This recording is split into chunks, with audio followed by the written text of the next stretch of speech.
ಕೋಟಿ ಸಂಬಳವಿದ್ರೂ ಇವರಿಗೆ ಅಮೆರಿಕ ಬೇಡ. ನನಗೆ ಖಿನ್ನತೆ, ಯುಎಸ್ನಲ್ಲಿ ಒಂಟಿಯಾದ ಭಾರತೀಯ. ಅಮೆರಿಕ ಅಂದ್ರೆ ಅದು ಬಣ್ಣದ ಲೋಕ, ಯುವಕರ ಕನಸಿನ ಸಾಮ್ರಾಜ್ಯ. ಒಮ್ಮೆಯಾದರೂ ಅಮೆರಿಕಕ್ಕೆ ಭೇಟಿ ನೀಡಬೇಕು, ಅಲ್ಲೇ ಲೈಫ್ ಸೆಟಲ್ ಮಾಡಿಕೊಳ್ಬೇಕು, ಕೋಟಿ ಕೋಟಿ ಸಂಬಳವನ್ನ ಪಡಿಬೇಕು ಅನ್ನೋದು ಬಹುತೇಕ ಭಾರತೀಯರ ಆಸೆ. ಆದ್ರೆ ಇಂದು ನಾವು ಹೇಳ್ತಿರೋ ಕತೆ ಕೇಳಿದ್ರೆ ನಿಮ್ಮ ಆಲೋಚನೆಯೇ ಸಂಪೂರ್ಣ ಬದಲಾಗಬಹುದು. ಕೈಯಲ್ಲಿ 1,12,00,000 ರೂಪಾಯಿ ಸಂಬಳದ ಆಫರ್ ಇದೆ. ಅಮೆರಿಕದ ಟೆಕ್ಸಾಸ್ನಂತಹ ಸುಂದರ ನಗರದಲ್ಲಿ ಕೆಲಸ ಸಿಕ್ಕಿದೆ. ಆದರೂ ಈ ಯುವಕನಿಗೆ ಅಮೆರಿಕ ಬೇಡವಾಗಿದೆ. ನಾನು ತುಂಬಾ ಖಿನ್ನತೆಯಲ್ಲಿ ಇದ್ದೇನೆ, ಇಲ್ಲಿ ಯಾರೂ ಇಲ್ಲ, ನನಗಿಲ್ಲಿ ಇರಲು ಸಾಧ್ಯವಾಗ್ತಾ ಇಲ್ಲ, ಆದಷ್ಟು ಬೇಗ ನಾನು ಭಾರತಕ್ಕೆ ಮರಳಬೇಕು ಅಂತ ಈ ಯುವಕ ಸೋಷಿಯಲ್ ಮೀಡಿಯಾದಲ್ಲಿ ಗೋಳಾಡಿದ್ದಾನೆ. ಅಷ್ಟಕ್ಕೂ ಕೋಟಿ ಸಂಬಳವಿದ್ರೂ ಅಮೆರಿಕದಲ್ಲಿ ಈತನಿಗೆ ಕಾಡ್ತಿರೋ ಆ ಸಮಸ್ಯೆ ಏನು? ನೆಟ್ಟಿಗರು ಈತನಿಗೆ ನೀಡ್ತಿರೋ ಸಲಹೆಗಳು ಏನು? ಕಂಪ್ಲೀಟ್ ಮಾಹಿತಿ ಇಲ್ಲಿದೆ. ನಾನು ಶಿವಮೂರ್ತಿ ಸರ್ಬಾ.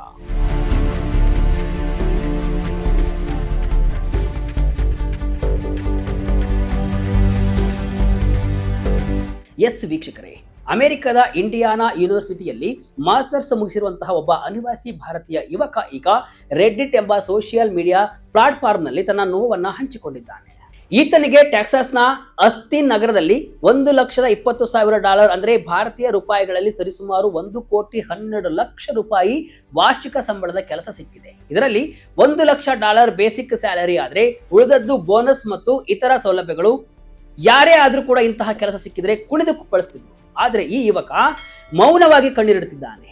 ಸ್ನೇಹಿತರೆ, ನನಗೆ ನಿಮ್ಮ ಸಹಾಯ ಬೇಕು, ನನಗೆ ಇಲ್ಲಿರಲು ಸಾಧ್ಯವಾಗ್ತಾ ಇಲ್ಲ, ಒಂಟಿತನ ನನ್ನನ್ನ ಕೊಲ್ಲುತ್ತಿದೆ, ನಾನು ಆದಷ್ಟು ಬೇಗ ಮನೆಗೆ ಅಂದ್ರೆ ನಮ್ಮ ಭಾರತಕ್ಕೆ ಮರಳಬೇಕು ಅಂತ ಈತ ಬರೆದುಕೊಂಡಿದ್ದಾನೆ. ಅಮೆರಿಕದ ಅದ್ದೂರಿ ಜೀವನದ ಹಿಂದೆ ಅಡಗಿರುವಂತಹ ಕರಾಳ ಒಂಟಿತನದ ಮುಖವನ್ನ ಈ ಪೋಸ್ಟ್ ಜಗತ್ತಿಗೆ ತೋರಿಸಿಕೊಟ್ಟಿದೆ.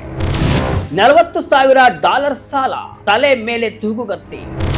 ನೆಟ್ಟಿಗರನ್ನ ಸಲಹೆ ಕೇಳಿದ ಯುವಕ. ನೋಡಿ ವೀಕ್ಷಕರೇ, ಈ ಯುವಕನಿಗೆ ಕೇವಲ ಮಾನಸಿಕ ಸಮಸ್ಯೆ ಮಾತ್ರವಲ್ಲ, ಆರ್ಥಿಕ ಹೊರೆಯೂ ಕೂಡ ಇದೆ. ಈತ ಮಾಸ್ಟರ್ಸ್ ಮಾಡಲು ಅಮೆರಿಕದಲ್ಲಿ ಬರೋಬ್ಬರಿ $40,000 ಅಂದ್ರೆ ಸರಿಸುಮಾರು $37 ಲಕ್ಷ ಸಾಲವನ್ನ ಮಾಡಿಕೊಂಡಿದ್ದಾನೆ. ಕೆಲಸ ಏನೋ ಸಿಕ್ಕಿದೆ, ಆದ್ರೆ ಈ ಸಾಲವನ್ನ ತೀರಿಸದೆ ಭಾರತಕ್ಕೆ ಬರೋದು ಅಷ್ಟು ಸುಲಭವಲ್ಲ. ಒಂದು ವೇಳೆ ಈತ ಸಾಲ ಇಟ್ಟುಕೊಂಡೇ ಭಾರತಕ್ಕೆ ಮರಳಿದ್ರೆ ಆ ಸಾಲದ ಬಡ್ಡಿ ಮತ್ತು ಡಾಲರ್ ಹಾಗೂ ರೂಪಾಯಿ ಮೌಲ್ಯದ ವ್ಯತ್ಯಾಸ ಈತನನ್ನ ಆರ್ಥಿಕವಾಗಿ ಹೈರಾಣಾಗಿಸಿ ಬಿಡುತ್ತೆ. ಅದಕ್ಕಾಗಿಯೇ ಈತ ನೆಟ್ಟಿಗರನ್ನ ಕೇಳಿದ್ದಾನೆ, ನಾನು ಮುಂದಿನ 3 ರಿಂದ 4 ವರ್ಷಗಳಲ್ಲಿ ಎಷ್ಟು ಹಣವನ್ನು ಉಳಿಸಬಹುದು, ಸಾಲ ತೀರಿಸಿ ಎಷ್ಟು ಹಣದೊಂದಿಗೆ ನಾನು ಭಾರತಕ್ಕೆ ಮರಳಬಹುದು ಅಂತ.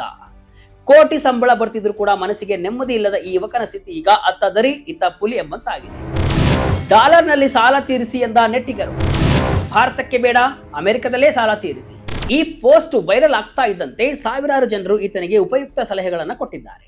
ಒಬ್ಬ ಬಳಕೆದಾರ ಹೇಳುವಂತೆ, ನಿಮ್ಮ ಮೊದಲ ಆದ್ಯತೆ ಸಾಲ ತೀರಿಸುವುದೇ ಆಗಿರಲಿ. ಅಮೆರಿಕದಲ್ಲೇ ಇದ್ದು ಡಾಲರ್ಗಳಲ್ಲಿ ಸಂಪಾದನೆ ಮಾಡುವಾಗ $40,000 ಸಾಲ ತೀರಿಸುವುದು ಸುಲಭ. ಭಾರತಕ್ಕೆ ಬಂದು ರೂಪಾಯಿಗಳಲ್ಲಿ ದುಡಿದು ಈ ಸಾಲ ತೀರಿಸಲು ಹೋದ್ರೆ ನೀವು ಇಡೀ ಜೀವನವನ್ನೇ ಸವೆಸಬೇಕಾಗುತ್ತೆ. ಅದಕ್ಕಾಗಿ ಕನಿಷ್ಠ 2 ವರ್ಷ ಇಲ್ಲಿಯೇ ಇದ್ದು ಅಂದ್ರೆ ಅಮೆರಿಕದಲ್ಲೇ ಇದ್ದು ಸಾಲ ಮುಕ್ತರಾಗಿ ಬನ್ನಿ ಅಂತ ಸಲಹೆಯನ್ನ ಕೊಟ್ಟಿದ್ದಾರೆ.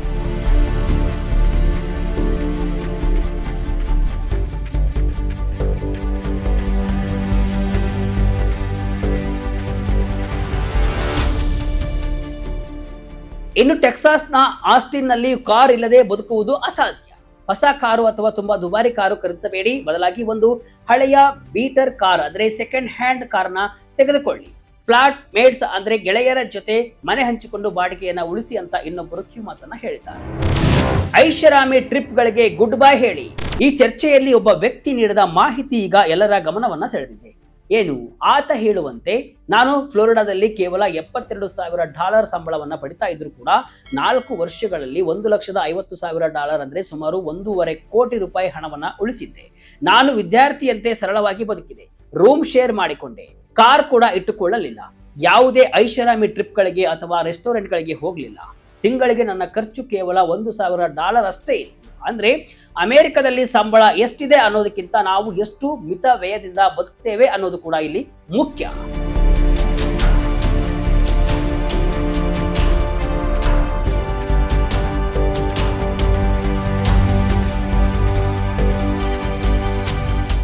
$1.20 ಲಕ್ಷ ಸಂಬಳ ಪಡೆಯುವ ಈ ಯುವಕ ಕಟ್ಟುನಿಟ್ಟಾಗಿ ಉಳಿತಾಯ ಮಾಡಿದ್ರೆ 3-4 ವರ್ಷಗಳಲ್ಲಿ ಸಾಲವನ್ನ ತೀರಿಸಿ ಕನಿಷ್ಠ 2 ರಿಂದ 3 ಕೋಟಿ ರೂಪಾಯಿಯೊಂದಿಗೆ ಭಾರತಕ್ಕೆ ಮರಳಬಹುದು ಅಂತ ನೆಟ್ಟಿಗರು ಲೆಕ್ಕವನ್ನ ಹಾಕಿಕೊಟ್ಟಿದ್ದಾರೆ. ಹಣಕ್ಕಿಂತ ದೊಡ್ಡದು ಮಾನಸಿಕ ಆರೋಗ್ಯ. ಆಸ್ಟಿನ್ ನಗರದಲ್ಲಿ ಒಳ್ಳೆ ಗೆಳೆಯರನ್ನ ಹುಡುಕಿ. ನೋಡಿ ವೀಕ್ಷಕರೇ, ಅಮೆರಿಕದಲ್ಲಿ ಹಣ ಸಿಗಬಹುದು, ಆದರೆ ಭಾರತೀಯರಿಗೆ ಅಲ್ಲಿ ಕಾಡುವಂತಹ ಅತಿ ದೊಡ್ಡ ಸಮಸ್ಯೆ ಅಂದ್ರೆ ಅದು ಒಂಟಿತನ. ಭಾರತದಲ್ಲಿ ನಮಗೆ ಅಕ್ಕಪಕ್ಕದವರು, ಗೆಳೆಯರು, ಹಬ್ಬ ಹರಿದಿನಗಳ ಅಬ್ಬರ ಜೋರಾಗಿ ಇರುತ್ತೆ. ಆದರೆ ಅಮೆರಿಕದಲ್ಲಿ ಮನೆಯಿಂದ ಆಫೀಸ್ಗೆ, ಆಫೀಸ್ನಿಂದ ಮನೆಗೆ ಇದೇ ಜೀವನವಾಗಿ ಬಿಡುತ್ತೆ. ಸೋಷಿಯಲ್ ಸರ್ಕಲ್ ಇಲ್ಲದಿದ್ದಾಗ ಡಿಪ್ರೆಷನ್ ಬರುವುದು ಸಹಜ. ಅದಕ್ಕೆ ನೆಟ್ಟಿಗರು ಈ ಯುವಕನಿಗೆ ಮಾನಸಿಕ ಧೈರ್ಯ ತುಂಬುತ್ತಾ ಇದ್ದಾರೆ. ಆಸ್ಟಿನ್ ಅತ್ಯಂತ ಸುಂದರ ನಗರ. ಅಲ್ಲಿ ಹೊರಗಡೆ ಓಡಾಡಿ ನಿಮ್ಮಂತೆಯೇ ಆಸಕ್ತಿಯನ್ನು ಹೊಂದಿರುವಂತಹ ಗೆಳೆಯರನ್ನ ಮಾಡಿಕೊಳ್ಳಿ. ಕೇವಲ ಹಣದ ಬಗ್ಗೆ ಮಾತ್ರ ಯೋಚಿಸಬೇಡಿ, ನಿಮ್ಮ ಮೆಂಟಲ್ ಹೆಲ್ತ್ ಕಡೆಗೂ ಕೂಡ ಗಮನವನ್ನ ಕೊಡಿ ಅಂತ ಬುದ್ಧಿ ಮಾತನ್ನ ಹೇಳಿದ್ದಾರೆ. ಯಾಕಂದ್ರೆ ನೆಮ್ಮದಿ ಇಲ್ಲದ ಮೇಲೆ ಕೋಟಿ ರೂಪಾಯಿ ಸಂಬಳವಿದ್ರೂ ಕೂಡ ಅದು ಕಾಗದದ ಚೂರು ಮಾತ್ರ. NRI ಪಾಲಿನ ಮರೀಚಿಕೆಯಾಗ್ತಾ ಇದೆಯಾ ಅಮೆರಿಕ? ಸಂಬಳ ಹೆಚ್ಚಾದಂತೆ ತೆರಿಗೆ ಖರ್ಚು ಜಾಸ್ತಿ. ಈ ಪ್ರಕರಣವು ಅಮೆರಿಕಕ್ಕೆ ಹೋಗುವಂತಹ ಪ್ರತಿಯೊಬ್ಬರಿಗೂ ಕೂಡ ಒಂದು ಪಾಠವಾಗಿದೆ. ಟೆಕ್ಸಾಸ್ನಲ್ಲಿ ಸ್ಟೇಟ್ ಟ್ಯಾಕ್ಸ್ ಇಲ್ಲದಿರುವುದು ಕೂಡ ಈ ಯುವಕನಿಗೆ ಒಂದು ಪ್ಲಸ್ ಪಾಯಿಂಟ್. ಆದ್ರೆ ಅಲ್ಲಿನ ಮನೆ ಬಾಡಿಗೆ, ಇನ್ಸೂರೆನ್ಸ್ ಮತ್ತು ಜೀವನ ಶೈಲಿಯ ವೆಚ್ಚಗಳು ಕೂಡ ಅಷ್ಟೇ ಹೆಚ್ಚಾಗಿರುತ್ತವೆ. ನಾವು ಭಾರತದಲ್ಲಿ ಕುಳಿತು ಕೋಟಿ ಸಂಬಳ ಅಂತ ಲೆಕ್ಕ ಹಾಕ್ತೇವೆ, ಆದ್ರೆ ಅಲ್ಲಿನ $1,000 ಖರ್ಚು ಇಲ್ಲಿನ $85,000 ಸಮ. ಹೀಗಾಗಿ ಅಮೆರಿಕದಲ್ಲಿ ಉಳಿತಾಯ ಮಾಡುವುದು ಒಂದು ದೊಡ್ಡ ಕಲೆ. ಈ ಯುವಕ ಮುಂದಿನ 4 ವರ್ಷಗಳು ತನ್ನ ಮನಸ್ಸನ್ನ ಗಟ್ಟಿಗೊಳಿಸಿಕೊಂಡು ಕೆಲಸ ಮಾಡಿದ್ರೆ ತನ್ನ ಎಲ್ಲಾ ಸಾಲ ತೀರಿಸಿ ಭಾರತದಲ್ಲಿ ಒಂದು ರಾಜನಂತಹ ಬದುಕನ್ನ ಕಟ್ಟಿಕೊಳ್ಳಬಹುದು. ಆದ್ರೆ ಅಷ್ಟರವರೆಗೆ ಈ ಒಂಟಿತನವನ್ನ ಹೇಗೆ ಎದುರಿಸ್ತಾನೆ ಅನ್ನೋದೇ ಈಗಿರುವ ಸವಾಲು. ಅಮೆರಿಕ ಕನಸಿನ ಹಿಂದೆ ಅಡಗಿರುವ ಕಹಿ ಸತ್ಯಗಳು. ಪ್ರತಿಯೊಬ್ಬರಿಗೂ ಕೂಡ ತಮ್ಮ ದೇಶ, ತಮ್ಮ ಸಂಸ್ಕೃತಿ ಮತ್ತು ತಮ್ಮವರ ಜೊತೆ ಇರಬೇಕು ಅನ್ನೋ ಹಂಬಲ ಇರುತ್ತೆ. ಈ NRI ಯುವಕನ ಕತೆ ನಮಗೆ ತೋರಿಸ್ತಾ ಇರುವುದು ಏನಂದ್ರೆ, ಹಣ ಒಂದೇ ಜೀವನವಲ್ಲ, ಆದರೆ ನಾವು ತೆಗೆದುಕೊಂಡಿರುವಂತಹ ಸಾಲ ಮತ್ತು ಜವಾಬ್ದಾರಿಗಳು ನಮ್ಮನ್ನ ಕಟ್ಟಿ ಹಾಕುತ್ತವೆ. ಸದ್ಯಕ್ಕೆ ಈ ಯುವಕ ಮಾಡಬೇಕಾಗಿರುವುದು ಇಷ್ಟೇ: ಧೈರ್ಯವಾಗಿ ಕೆಲಸಕ್ಕೆ ಸೇರಿಕೊಳ್ಳುವುದು, ಅತಿ ಸರಳವಾಗಿ ಬದುಕಿ ಸಾಲವನ್ನ ತೀರಿಸುವುದು, ಹಾಗೂ ಆ 3-4 ವರ್ಷಗಳನ್ನ ಒಂದು ತಪಸ್ಸಿನಂತೆ ಕಳೆಯುವುದು. ಹಣದೊಂದಿಗೆ ಭಾರತಕ್ಕೆ ಬಂದಾಗ ಈ ಎಲ್ಲಾ ನೋವುಗಳು ಮಾಯವಾಗಬಹುದು. ಆದಷ್ಟು ಧೈರ್ಯದೊಂದಿಗೆ ಇರುವಂತೆ ಯುವಕನಿಗೆ ನೆಟ್ಟಿಗರು ಈಗ ಸಲಹೆಯನ್ನ ಕೊಟ್ಟಿದ್ದಾರೆ. ಒಟ್ನಲ್ಲಿ ಅಮೆರಿಕದ ಈ ಕೋಟಿ ಸಂಬಳದ ಆಫರ್ ಮತ್ತು ಈ ಯುವಕನ ಡಿಪ್ರೆಷನ್ ಸ್ಟೋರಿ ಈಗ ಇಂಟರ್ನೆಟ್ ನಲ್ಲಿ ಹಲ್ಚಲ್ ಎಬ್ಬಿಸಿದೆ. ಇದು ಕೇವಲ ಒಬ್ಬ ಯುವಕನ ಕಥೆಯಲ್ಲ, ಅಮೆರಿಕದಲ್ಲಿ ನೆಲೆಸಿರುವಂತಹ ಸಾವಿರಾರು ಭಾರತೀಯರ ಒಳಗಿನ ನೋವಿನ ಧ್ವನಿ. ಹಣಕ್ಕಾಗಿ ಪರದೇಶದಲ್ಲಿ ಬಿದ್ದು ಒದ್ದಾಡುವ ಎಷ್ಟೋ ಜೀವಗಳು ಇಂದು ಭಾರತಕ್ಕೆ ಮರಳುವ ಕನಸನ್ನ ಕಾಣ್ತಿವೆ.